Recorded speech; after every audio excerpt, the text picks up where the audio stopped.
Okay, welcome back to the Wedding Capture Code podcast. We're on episode 4 now. I'm your host, Chris Spice, and this is Tom Langford. Yeah, hello. How are you doing? I'm good, man. That's it. I feel like, let's be honest about this. This is the last episode that you heard went out a couple of weeks ago, and we recorded that earlier today, and we had to record it twice because we've got some new kit and we're kind of feeling that out. And we started to record this one. We got 10 minutes in and realised that it had cut out again. So we're hoping that this take will be good. It'll be fine. But hopefully that from the other end, you can't hear anything wrong, apart from this lovely new crisp sound quality that we've got from our new microphones. I mean, the microphones sound great. And in theory, this kit, we were going to do a little bit of a little section at the beginning of this podcast talking about the kit. But now I don't really think I want to. I don't want to talk it up until it feels like it's done its job. So it's like stopped recording twice on us now. So anyone know how these Zoom pod track things work? Just let us know, because for whatever reason it just keeps turning off. Yeah, our one just doesn't like us. I think it's personal from the beginning. But yeah, hopefully,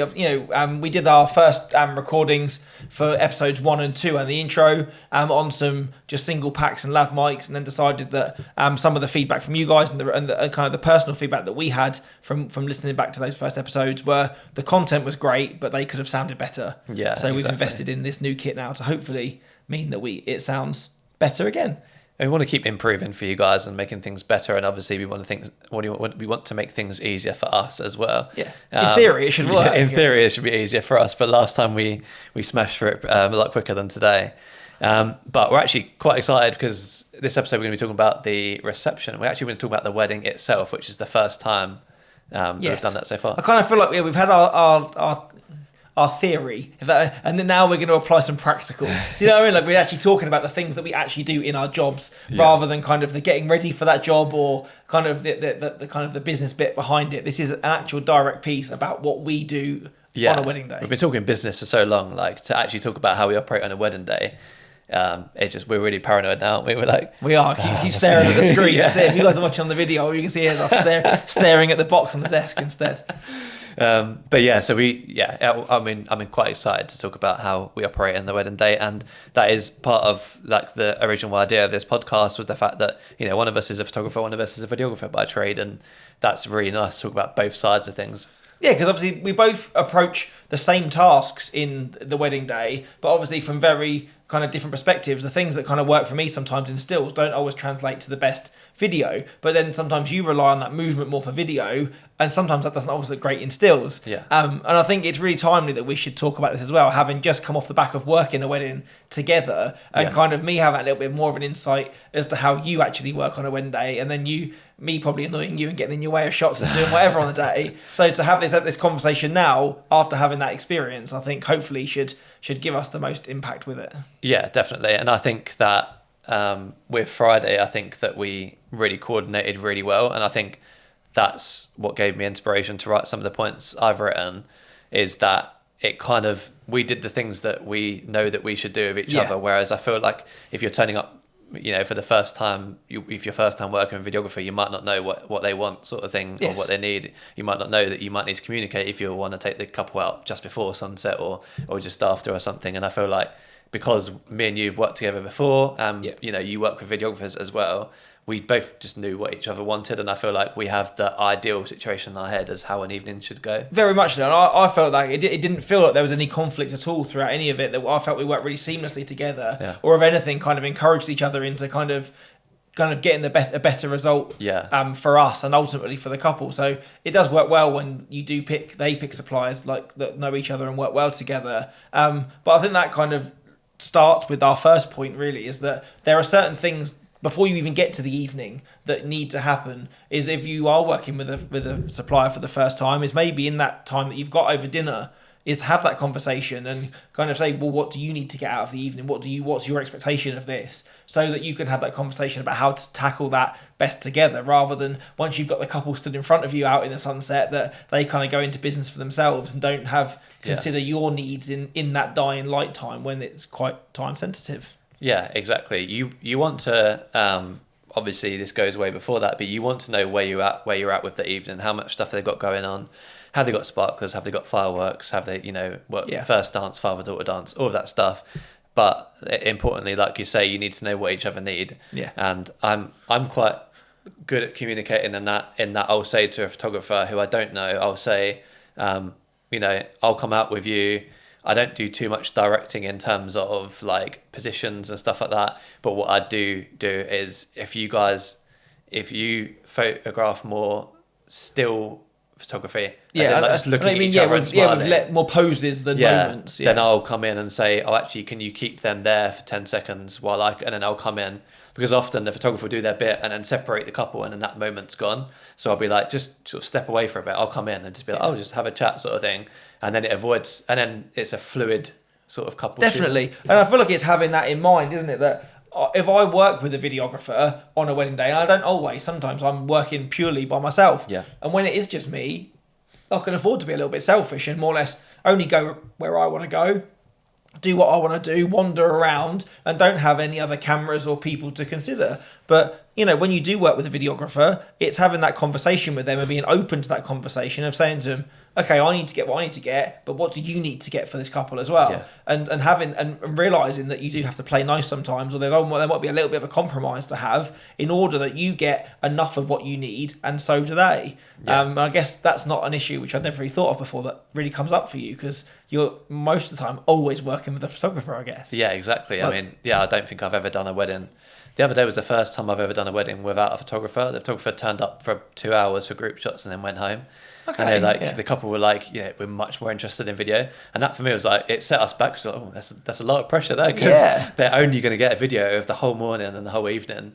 The only photos they got is their group shots. That's quite interesting though. That's what I was kind of saying. It's rare that you would get that. But obviously for myself, I reckon it's probably still about a 50-50 split, the weddings that I do alone or the weddings that I do with a videographer. That's quite interesting, because it used to be a lot less.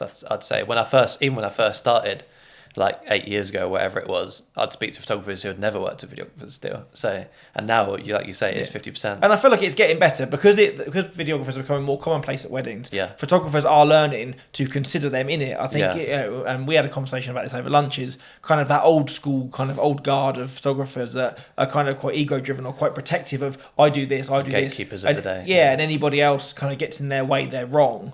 They're kind of moving out now, and you have to, move with the times, and ultimately you want the best experience for your couple. And if they've invested thousands of pounds in a videographer as well as a photographer, who are you to stop that photographer or videographer from doing their job to get what they need as well as what you need? Exactly. And I think what you mentioned earlier is compromise, and there is going to be always some compromise, but at the end of the day, if you're working together as a team, it makes it a better experience for the couple, and it's better experience for you as well. Yeah, I know maybe that we're friends anyway, but I had a great day on Friday when we did it together, and I think some of that was because, and even if I don't know who a videographer is, I always want to go to someone's wedding and have a nice time. Yeah. And you always make better photos when you're more relaxed and you're kind of in the moment and doing that thing. And if you kind of create this conflict between the videographer, or have it in your head that they're out to stand in your way or get in your shot or whatever, is you're going to be always worrying about what they're doing rather than what you're photographing. Yeah. So if you can kind of have that conversation, get them on side and just go, look, we're both here to do the same job, we're both here to have a nice time, and just have fun with them, make a new friend,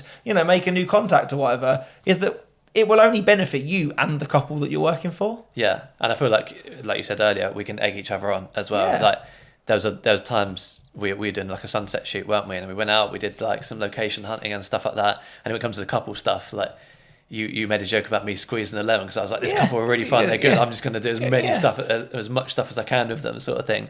So like we were doing stuff that you wouldn't necessarily do, and then you were doing stuff that I wouldn't do with them, and then it was like it just ended up being beneficial. And it wins all round, doesn't it? So I think that was a really, really good thing, and a really good point of is never see having somebody else there as a hindrance to what you do. Is let them kind of show you what they do, and you can learn something from it. Yeah. And like we said, knowing that timeline going in, if you know that you've got lots of lots of points in the evening, you've got to get through kind of some sparklers, some sunsets, some everything else, all of that before you even get to the first dance. It's how you're going to manage through that before you get there is important, I think, is to making sure it fits all in, so your couple don't feel like they're rushing from one thing to the next. Definitely. And if you have a plan and know the schedule, then you'll be much more confident going into the evening, because you know what's happening. Like, it's very obvious when someone turns up and they don't really know what's going to happen next, and they're not planned and they're not sort of prepared for it. And I think the most important thing about it is, obviously, we go to far more weddings than our couples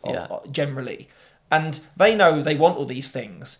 but it's your job to make them done in the right order, so that they get the best experience from it, and you're not trying to do things at the wrong time because that's the only time to fit it in. Or they've considered, we want to do sparklers, and they just assume that the best time to have a sparkler exit is right at the end of the night, where you know that that's not the best time to do it because it's too dark, people are too drunk, and all the rest of it. So it's using your experience before you've even got to the day to have that education to say, how about we change this to then? And and it was a prime example of the wedding that we shot on Friday. Is they wanted sparklers and they were thinking about having them half an hour after first dance. Where me and you both said straight away, you're going to kill the vibe of your dance floor. Is if you build a party and then kill it, take everybody outside for sparklers. And it was a good party. They would have just. And it was great. It was, yeah. And if you'd have pulled everybody away from that dance floor just to go and do some sparklers, the sparklers would have suffered, and then the party would have taken a while to recover. So we managed to kind of push first dance a little bit later than they had it planned in, which still wasn't late at all, really. I think they were looking at a 7:30 first dance, but we said, no, go for 8 o'clock. That allows us to go out to do sunset at 7:20, back to sparklers, and then into the dance floor. And once people are in on the dance floor, they're in there to stay in the party.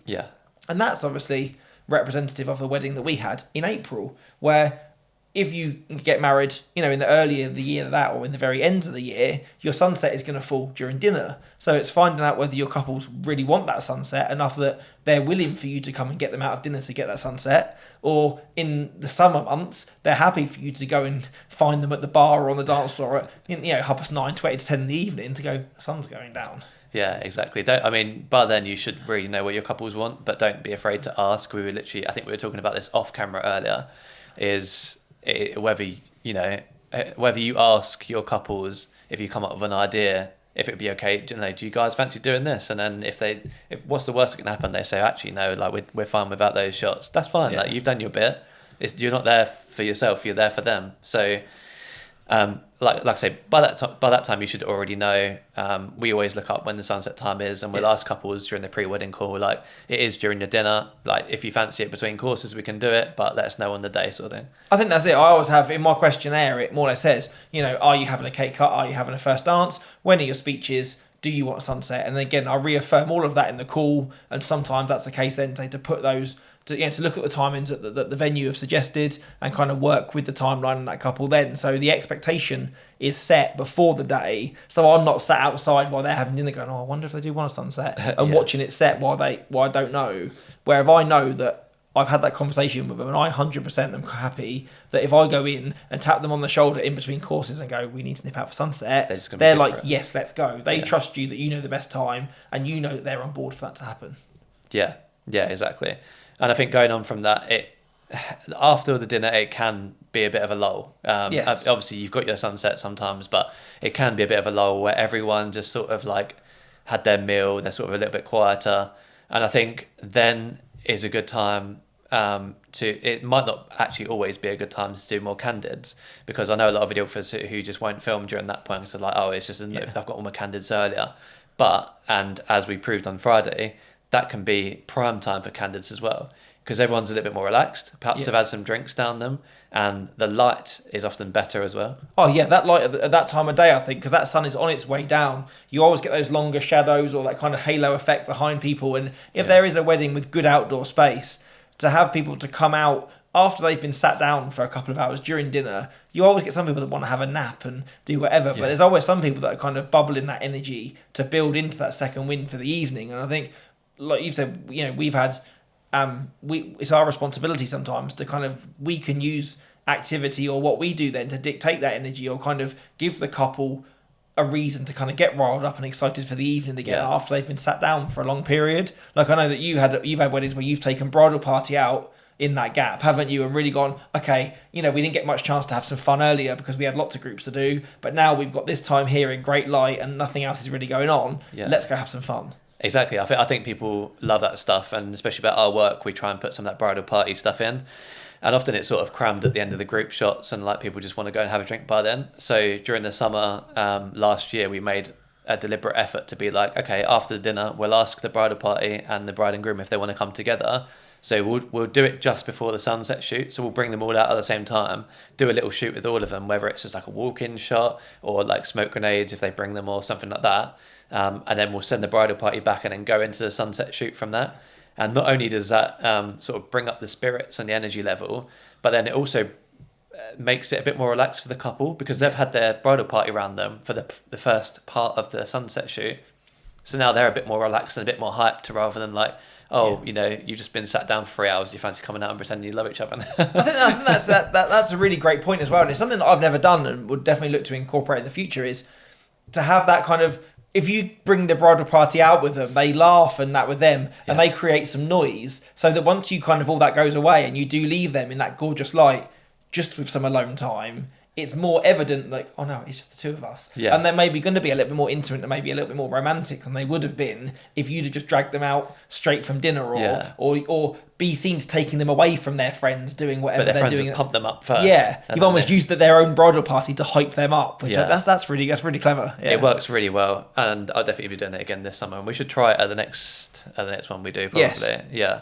Yeah, that'd be a lot of fun. I think that's kind of, we've covered that really well, is that although we're here to talk about the evening of a wedding, it's sowing those foundations and having a clear plan in order going into that, so that you're not leaving anything to chance on the day. Yeah. And you know exactly what you've got to hit, the lenses that you need for those parts of the day, lighting if you need to set up lights for the darker end of the day. So you have a very clear idea of what you need to do in an environment where kind of once you get into kind of the cake and the dance, stuff happens pretty on top of each other, and you haven't got time to be thinking about, where do I place my lights or not? Do I need to do a lens change? You need to make those decisions fast. Yeah, exactly.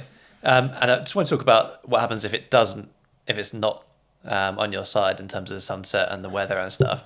And because obviously in the winter you're not going to have those moments after dinner where it's time for sunset. And I do think that might be time where specifically during the winter after the dinner can be a bit of a lull where sort of, because everyone's inside, it's dark, in a summer wedding after the dinner people start sort of flock outside and it gets a bit more lively, but during the winter I find it a bit harder. So I think there are things you can do to make it a bit more entertaining for yourself, for the couples, for the guests.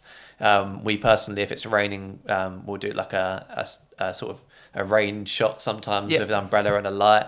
Even if it's not raining, in the dark is a good time because it's dark and you've got darkness there, whereas you don't stay till it's dark in July or August or whatever. You can just get a shot with a light underneath like a nice structure out in the garden or something, and it's about being creative with those times because you haven't got that sunset at your disposal. Try and be creative with it and use that time to still get content. Yeah, and also look for opportunities that naturally present themselves around your venue. I know that I stripped a lot of the off-camera flash and external lighting stuff out of my business a couple of years ago. But it's not to say that I don't go and then look for lights. Like if I work with a venue, for example, that have got some really nice kind of a nice outdoor area with some festoon lighting, if you don't get a nice kind of golden sunset, once you get into that blue hour that follows, where it's not completely pitch black, but the sky's nice and blue and you can feel the warmth of those festoons, I would go and look to do a shot like that because it still says something about their venue. It doesn't require a lot of setup from me, but they still kind of get that intimate evening kind of portrait the same, or it could even be like a big warm light on a wall which emanates the similar flare of the sun that works in that way, or even just like you say, just a nice kind of exterior shot in different light. Like the sunset obviously is the pinnacle of what we will hope for, but if that doesn't happen, there's still plenty of opportunities to get something in that time. Yeah, exactly. And it's about not relying on something that you think because you see it on Instagram, you must get the sunset at this venue. Yeah. It's about having other options available at your disposal. And you'll find them as you go along. You'll find out what you like and don't like. That we found the night shot was really good for us. People thought it was quite epic. It is quite dramatic, and maybe some couples might look at it and be that's a bit set up. But at the end of the day, like we've never had anyone turn it down because generally when we do it, it means it's either been a rainy day or they haven't had much time to do that sort of thing. So it's like, let's go out in the dark and just, get a couple of shots of you guys.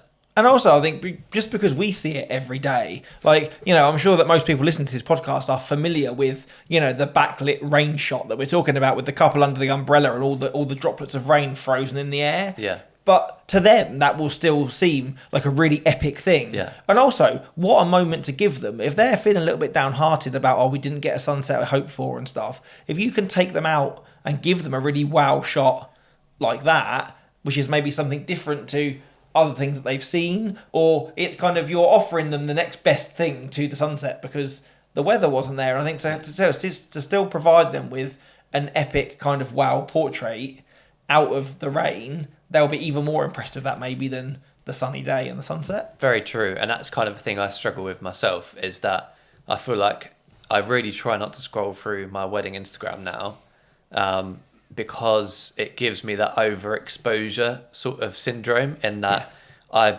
will be at a wedding and I'll be like, oh, I really like this shot. And I'll be like, actually, I'm not going to do that because I've seen that about 100 times this week. And it's like, that's not the point.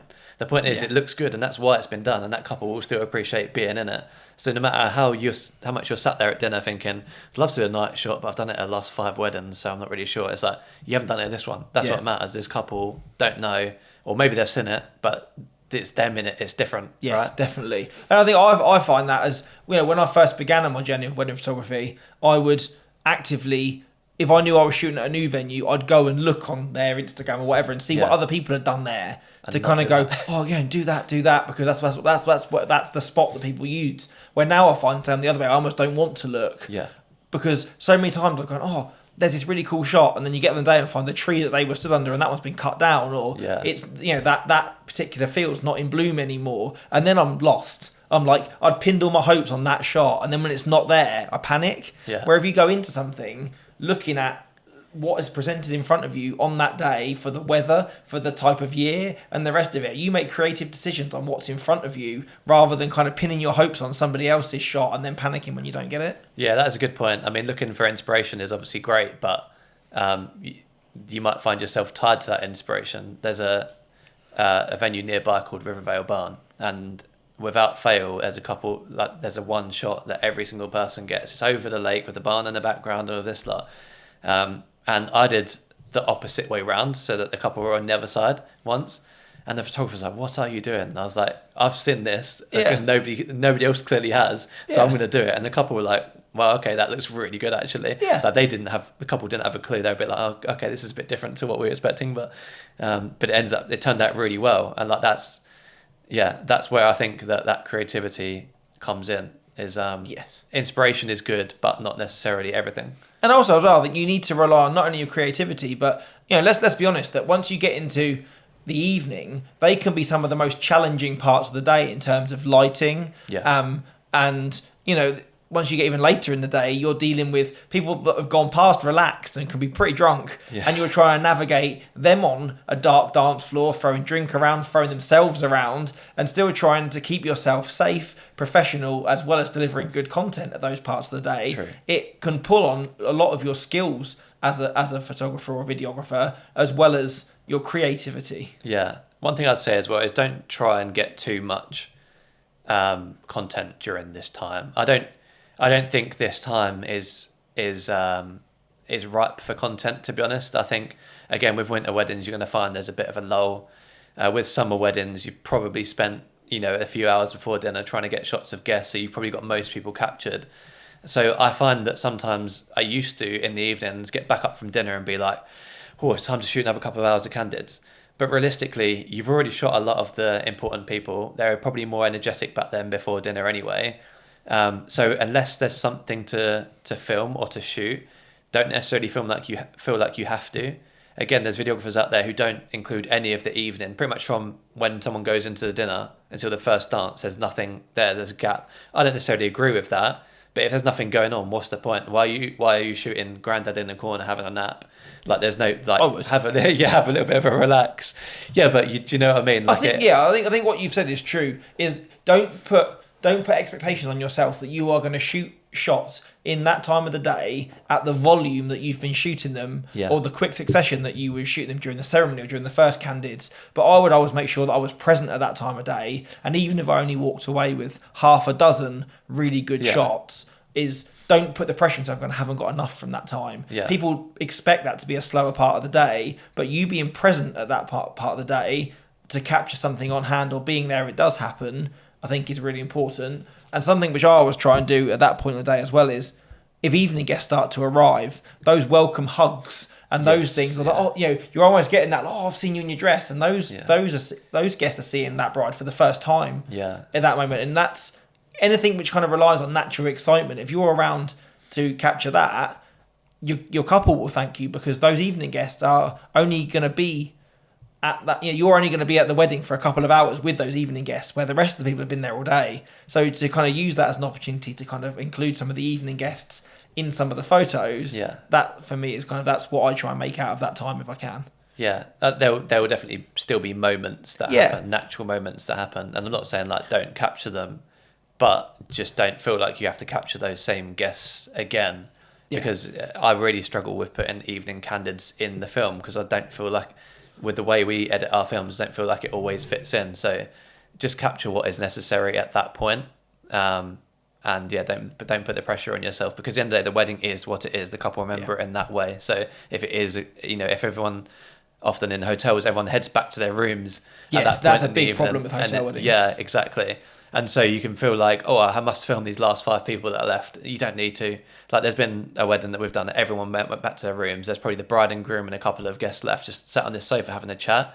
So we just went and took a break for the rest of the evening, because there was nothing. And I don't think that is a problem, to be honest. Don't be afraid to not film for a bit, or prepare for later with the dance floor. I think that's it. Either prepare for later, go out and scope those shots, or sometimes as well, I find that's a really good time of the day where a lot of people still expect you to go home after at dinner.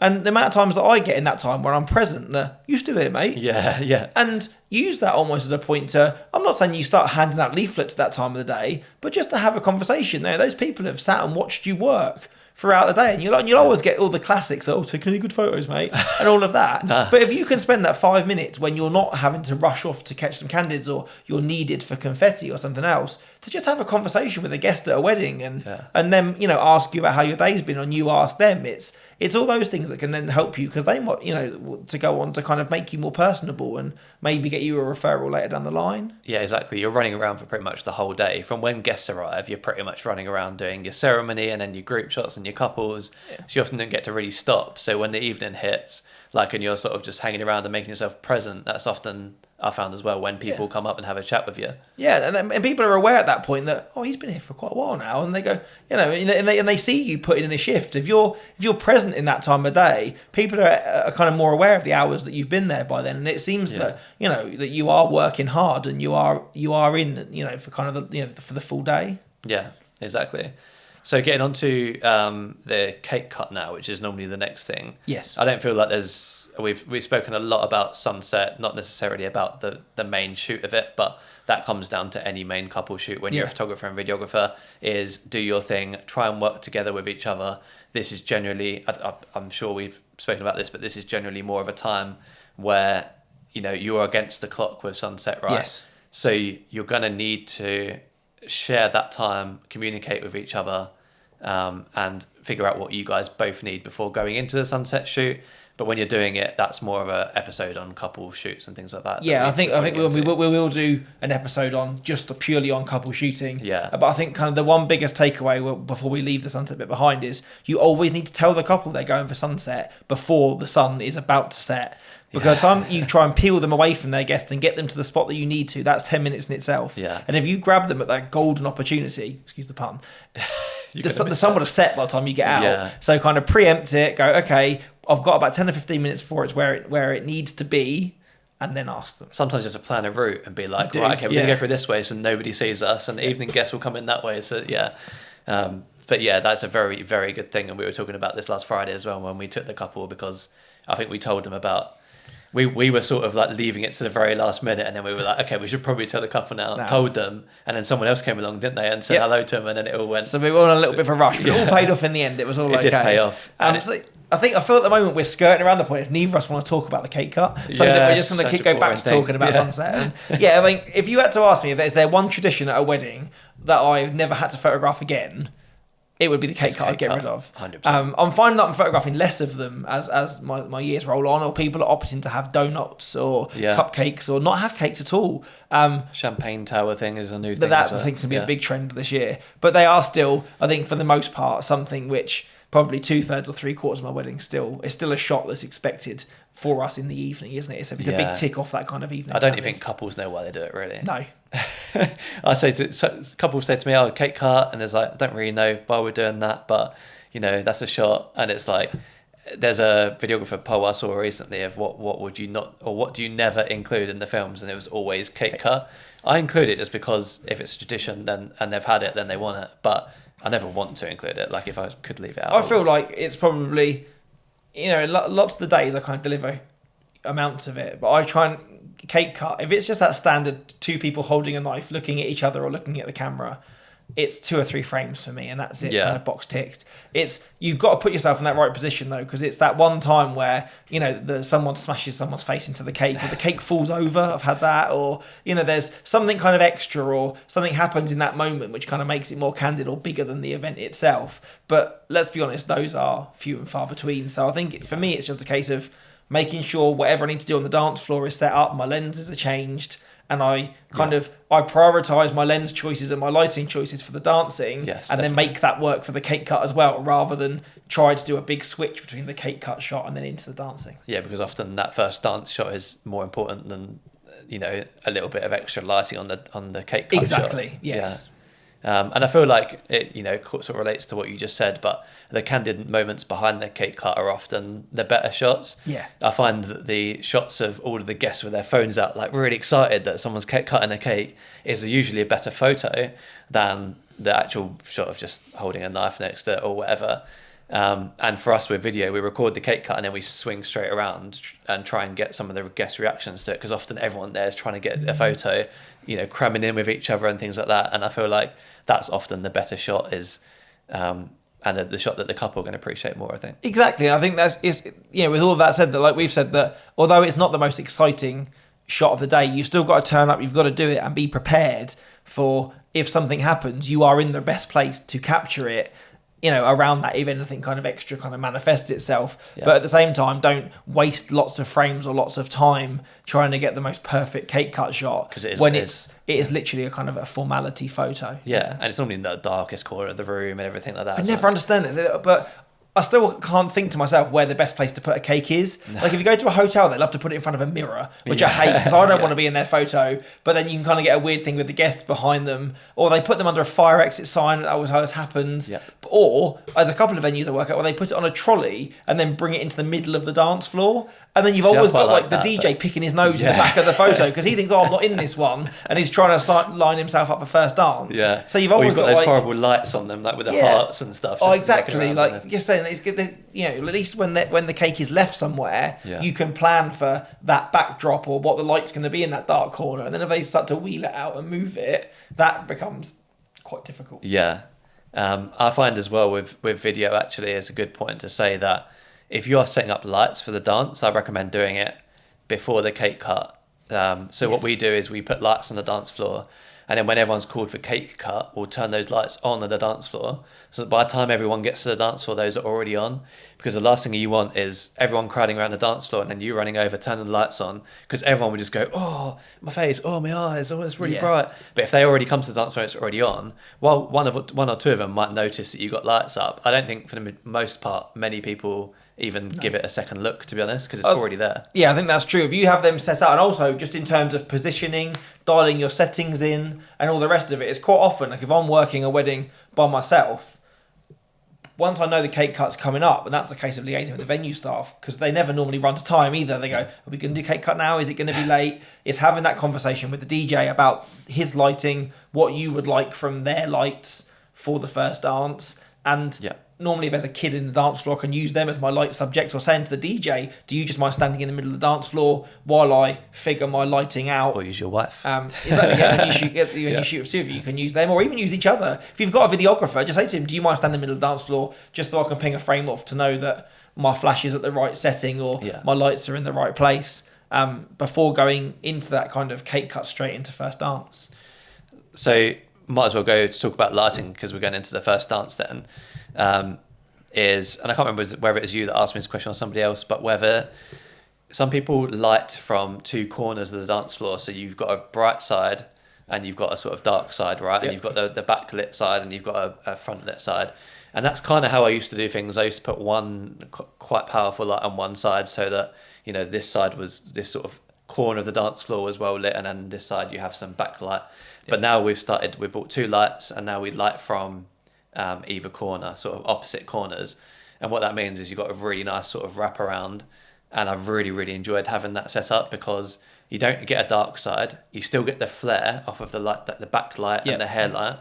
And to be quite honest with you, I think that's taken our sort of nighttime dance stuff from here to here.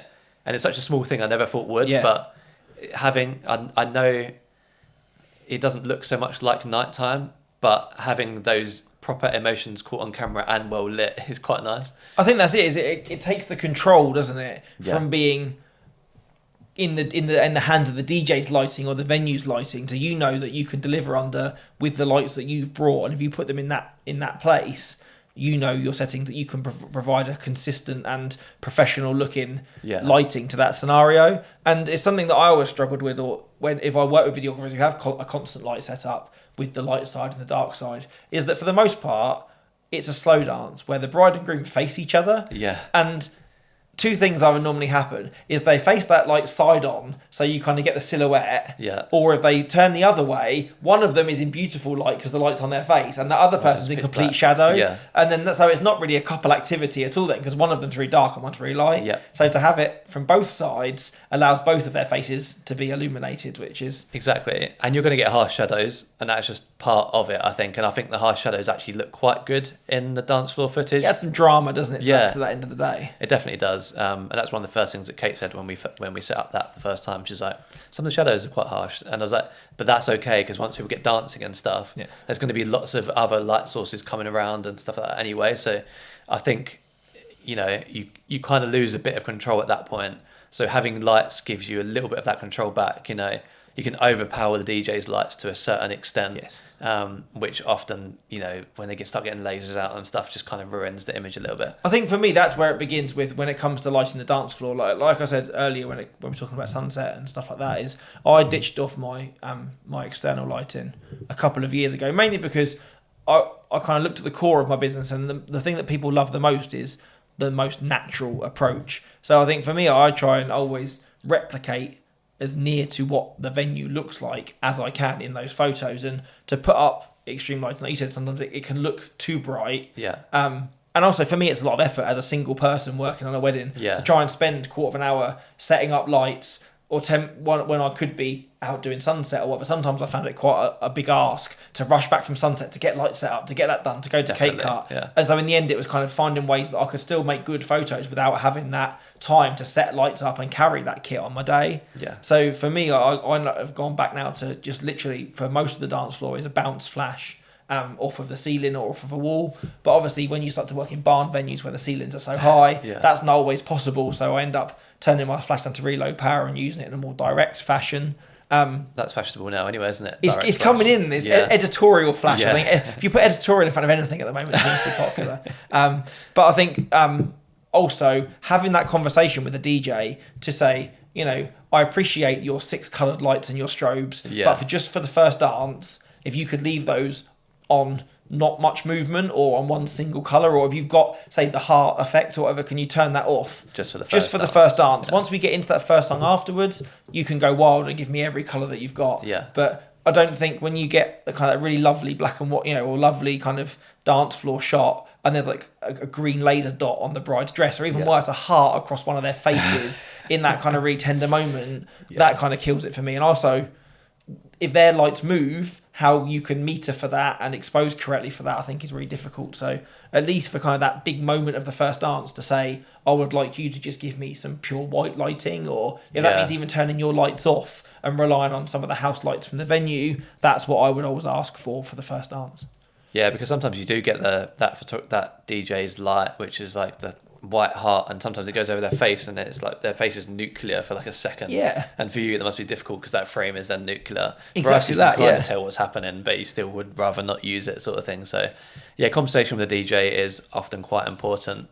And going on from that, a conversation as a videographer, a conversation with the photographer is important here as well, because generally, I'm not sure about you and how you work, but a lot of photographers want to get that wide shot of the dance floor.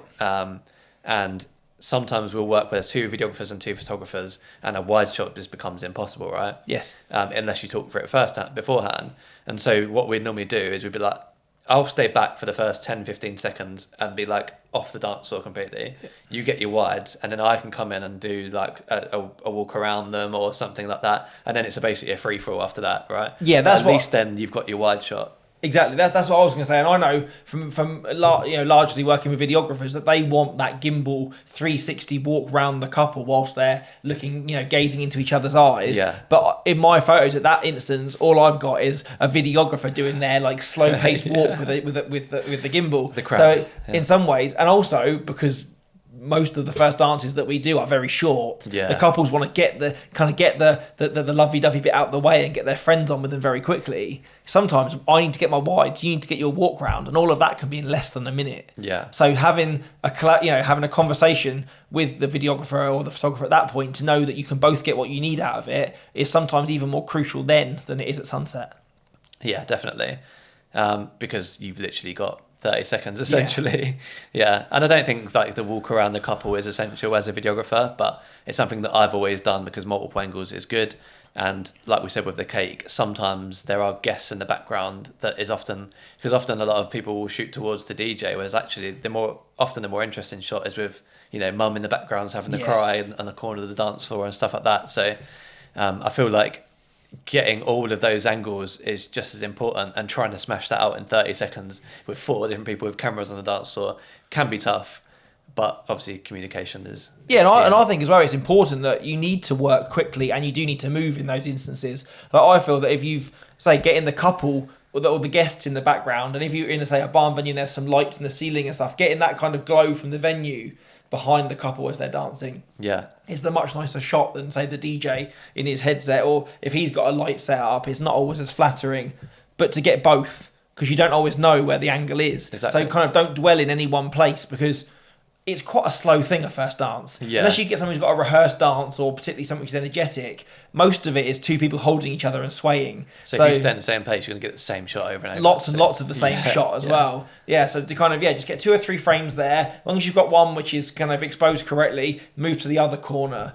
And I know you've got to be respectful for the countless guests that want to film that first dance moment, but at the same time, if you just kind of drop, go on your knees, move around the edges of the dance floor, until people start to rush in, you've got pretty, good scope to move around and let that happen. Yeah, but the thing is, you're paid to do it. So, I have a sort of, it's a little bit selfish, but a sort of rule in my head with moments like the dance floor and the cake is that if I get in someone's phone shot, then I'm sorry, happen, but that's, that is in order to make sure I get the shot that I'm paid to get. Exactly that. So, which, in the end of the day, they're probably going to appreciate just as much. So, but yes, that's the first dance moment, and it all comes down to being prepared with your lenses as well. I feel like you say, you don't want to be switching lenses pretty much before the cake starts until the end of the first dance.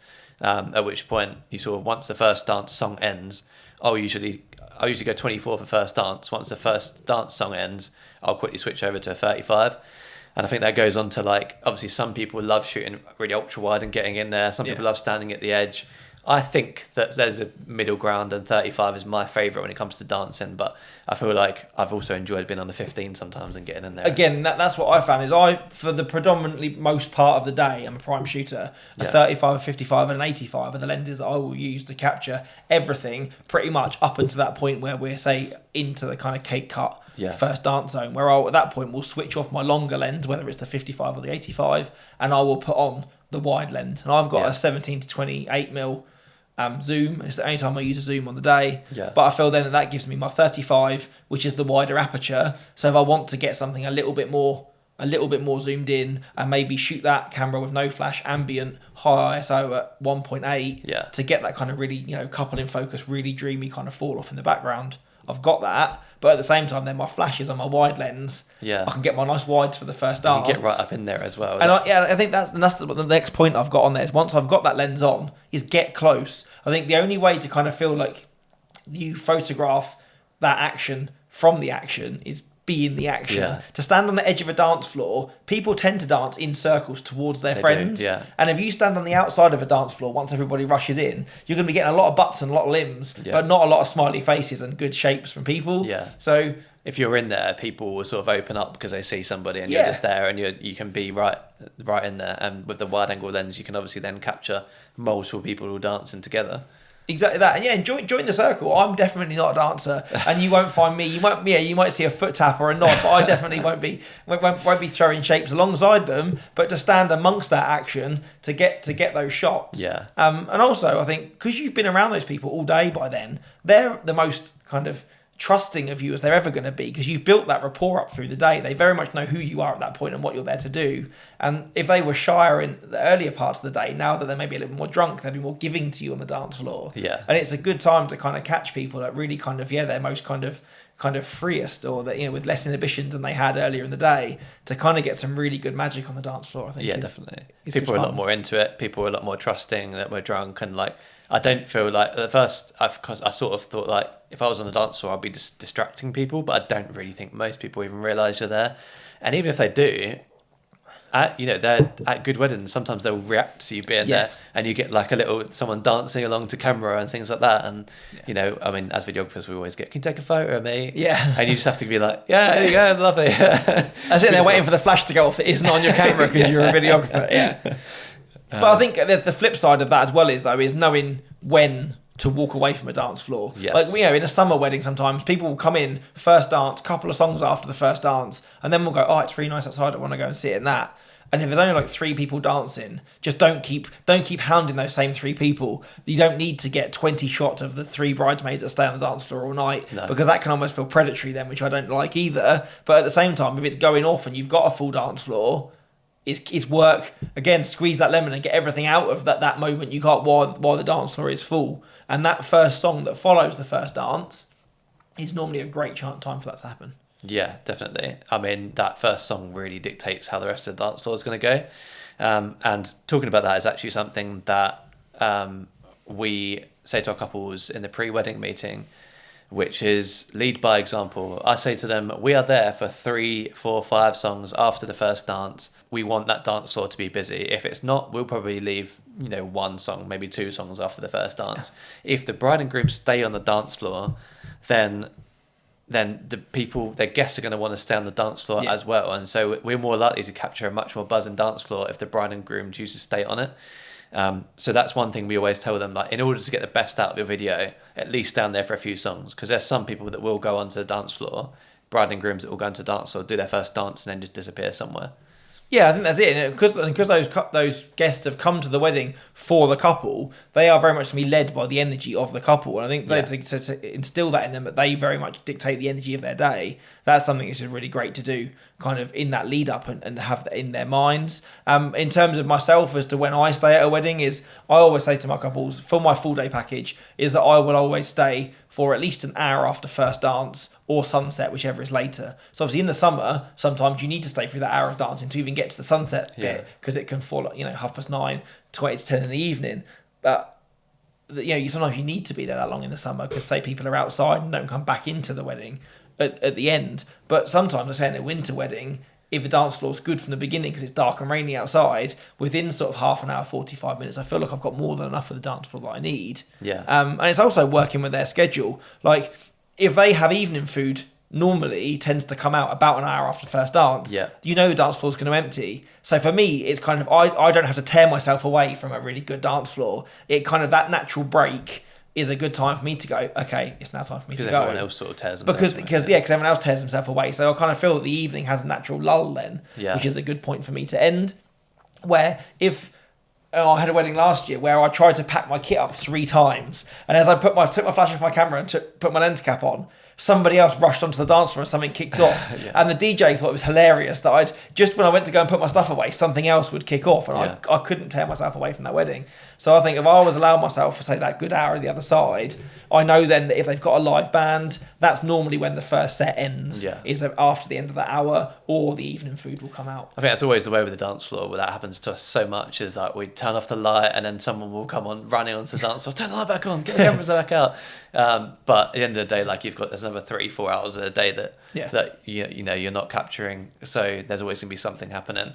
But I think in terms of video, I don't think a lot of dancing needs to be captured, to be quite honest. Like, a lot of the story of the day comes from other parts, and there might be couples that want to capture that more, or have a busier dance floor but the rest of the day has been pretty quiet. and that you'll come to know who those couples are and what's important to them. But what I'd say is that don't milk it dry. For us, if the dance floor goes down to 2 people, we'll just film them and then we'll just leave it. Like, I feel like you can get into that habit of, oh no, I've not got enough dancing content, I need to film these people for like another 10 minutes, just these 2 people, and then it's no point really. Well, I think also as well is, don't assume that once the first dance happens, that all you have to photograph from that point on is dancing. It might be an empty dance floor, but those people have got to go somewhere. Yeah. And if they go outside and the groom's got cigars on the go with his boys, that could be a great opportunity to get some shots there. You are photographing the evening reception as a whole. It's not like, nope, the dancing started now, I'm in pure dance floor mode until I pack my kit down. Yeah. It's not the case, because if there's fireworks at the end or something like that, you've got other things to consider. But I agree that there's no point in standing and photographing 2 people on a dance floor, because it won't make your final cut. You won't make your final gallery. So what's the point in taking those frames if they're not going to get used? But there's a fundamental difference between video, where you're looking to make, a fairly short film from, let's say a 10-minute film from a 12-hour day. Yeah. If you've got some good stuff from the first dance and that first song after, that's probably more than enough than you need for your film, right? Yeah, exactly. Where for me, providing, promising to shoot, say, a full day gallery, whatever goes in the gallery stays, if stuff is happening on the dance floor and they know that I was there when that was happening, I kind of feel for my own kind of bones, it's like, I need to get some photos of this. Because otherwise, I kind of feel I haven't done them justice, that kicked off whilst I was still there. Yeah, that makes a lot of sense. And I think that comes down to your package and how long you stay in. For us, it pretty much is religiously first dance and a few songs. Whereas I guess, like you've just said, first dance or sunset, whatever's latest. And I think that is probably the better way to do it. When we do a little bit less weddings, which is pretty much coming up, is when we'll start doing things like that, because you do often capture the most natural dancing moments a couple of hours in, maybe, or an hour in. And I think as well, though, it's worth saying at that point, though, is you've got to do what's right for you, as well as your health, sanity, safety, as well as business. It's only at the point now where I'm starting to shoot less weddings that I feel kind of like, oh no, I can stay. Yeah. Where if you're shooting volume of weddings and you're shooting 3 weddings every weekend, there's no way that you can stay at that wedding till 10 or 11 at night and be back at prep in a different county at 10 o'clock the next morning, because for your own health and giving your best to that next couple, it's very hard for you to do that. So you probably would want to stay, only shortly after the first dance and be on your way. So it's, there's no right or wrong in this section. If you go, I know the last song of the night is always the best one, I have to stay till then. That's up to you. It's your business. But make sure that if you are putting those hours in at the end of the day, that you are charging accordingly for them. Yeah, definitely. And we charge it for extra hours at the end of the day. And we're quite honest with couples in that we say, look, in order to get the quality of films we make, you don't need those extra couple of hours. But if you want, more of a percentage of your film to be dancing, then you can add that. Or if you're having sparklers and it's like middle of August and you're going to wait till 10:30, you're going to have to pay me. Yeah. But is that it? I say to the couple, is that sparkler shot that important to you that it's going to be worth the few £100 to pay for the extra couple of hours or whatever? So I think that's it. Now that kind of ties in nicely to the previous episode that we did on finances, that, at the end of the day, as much as it's lovely to kind of, I really want those dreamy sparkler shots, or that kind of end of the night moment where everyone's on each other's shoulders, is you are still running a business. And in order to kind of, to get to those kind of more extreme ends of the day, is you need to make sure that it is worth it for you, or that you feel safe driving home from a wedding that late. You're not going to fall asleep at the wheel because you've done a 14-hour day and have got another wedding the next one, or the rest of it.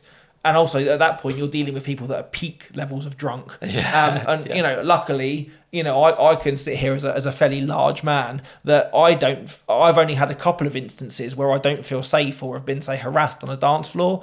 But it really, really sucks to say that if you are a female, I've heard a lot of stories of women being bothered on dance floors by guys at night, which is terrible, but unfortunately, it's a very real problem. And you don't put yourself in unnecessary danger at that wedding. Yeah. And I think that leads on to say is that also you are at work. And if anybody on a dance floor or at a wedding, particularly in the evening, makes you feel uncomfortable, you don't have to stay. Yeah, definitely. And this one, again, goes out to the female photographers and videographers, is that include in your contract, which I'm sure a lot of you have already got, is that if you feel unsafe, you can leave, because that is quite an important thing. We've got it in our contract. And I know that we've been pretty close to enforcing it once. It wasn't even at night, it was the middle of the day, and everyone was steaming and swearing at us and stuff. So we're like, so include it in your contract. And also, from stories I've heard, it might be worth also having someone who can sort of take you to your car, or someone sober, someone from the venue maybe, because again, if you're staying later, you're often putting yourself in a situation which is a little bit more uncomfortable. Yeah, a lot of venues will have security, and if you say to them, look, can you walk me to my car, or I don't feel safe, they should be really happy to do that for you. And again, we shouldn't have to be saying this stuff. I think that's what it comes down to. But I feel that because we're talking about evenings, sadly, as a part of the evening, the stories that we've heard and things that we've been part of, is that we do need to mention it. Is you need to feel safe in your work, and whether you go and have you dictate to your couple at the start the thing that you need kind of someone that you, because you don't want to bother them. I think that's the biggest thing that seems to have come out of the conversations I've had, is if people have bad experiences with guests at weddings, they don't feel they can walk over to that bride or groom and go, this has happened to me, one of your guests, because they don't want to ruin their day. But for you to say to your couple at the beginning of the wedding, can I have someone that I can report into, whether it's venue staff or the best man or whatever, so that if something does arise, I can call that out to them and they can take care of it. Anything that you can do to make yourself feel safe at work or prevent that from happening, it can only be a good thing for you. But at the same time, if it's happening throughout the day, don't feel like you can't talk to the bride and groom about it, because I have heard stories where someone has spoken to the bride and groom in the middle of the day, felt uncomfortable, spoken to the bride and groom, and the bride and groom have then either kicked this person out or done something about it. And obviously, you've got to say, even if you have got this in your contract, you can't just turn around and walk out. You've got to say something to them first. Exactly. And I'm sure they would rather know what the issue is. If they're not understanding of it, fine, just leave. But if they're understanding of it, they'll often do something about it, and that will improve your experience, and it will help them know that they're not getting the best out of you because cousin thingy is being inappropriate or whatever. And I say, it makes me feel sad that we even have to touch on this, but it was the last point that I left on my notes, and felt that because of kind of the vulnerability and the level of alcohol that people have consumed by that end of the day, that is some of the reason that people don't want to stay as late, or that is one of the risks that you always gain when you stay that late at a wedding, is sometimes you always get the best of moments, but it can also bring out the worst in some of the guests. Yeah, exactly.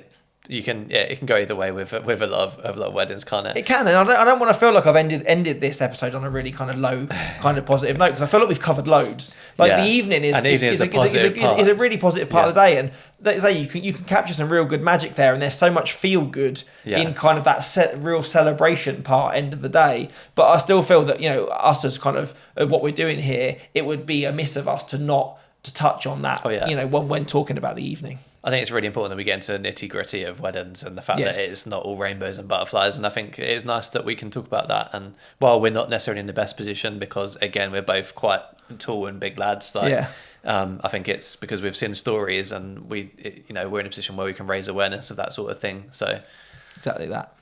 But I feel like we've covered loads. Like, we're getting to probably the longest episode we've done so far. But the evening's one of my favourite parts of the day, and so I feel there was a lot to dig into in there, and I'm sure that we can go into probably the dance floor or some of those topics even more further down the line. But if you're heading out to a wedding this weekend or even in the future, and hopefully there was something in there which you feel kind of gave you something to think about how you approach your evening receptions that you've got coming up. Hope you've enjoyed this bumper episode. We'll obviously be back in future episodes with things like filming the prep or the ceremony or the speeches and that kind of thing. And I feel like that's coming down the line. But if you've enjoyed this, then whatever you're listening to us on, leave us a review or a thumbs up or whatever it is that you do on the podcast platform that you're listening on. But I've heard that sort of stuff is really good, like leaving reviews and sort of on Spotify. Give us a follow as well to get notified on your Spotify page when we release new podcasts. They come out every other Thursday, so that's when to look out for us for. That's it. We're sorry at the moment. Obviously, we're both working wedding professionals, so to try and get this done every week would be a little bit much for us. So I think if we kind of stick to every fortnight, at least we can deliver consistently to you. Then we're pacing ourselves, but it's also Thursday's a nice day because Thursday, Friday, Saturday, Sunday is usually when the weddings are happening, so it can be a nice little commute podcast. Exactly that, and again, even just for us to hang out and have these chats as well, I really enjoy that process. So even if nobody listens, I've enjoyed it all the same. So yeah, exactly. We're on here for like an hour and a half, 2 hours, but realistically, we're spending the whole day together, and it's just nice to hang out and have a really chat as well. So for us, so until the next time, catch you in the next one. Yeah, bye. Bye.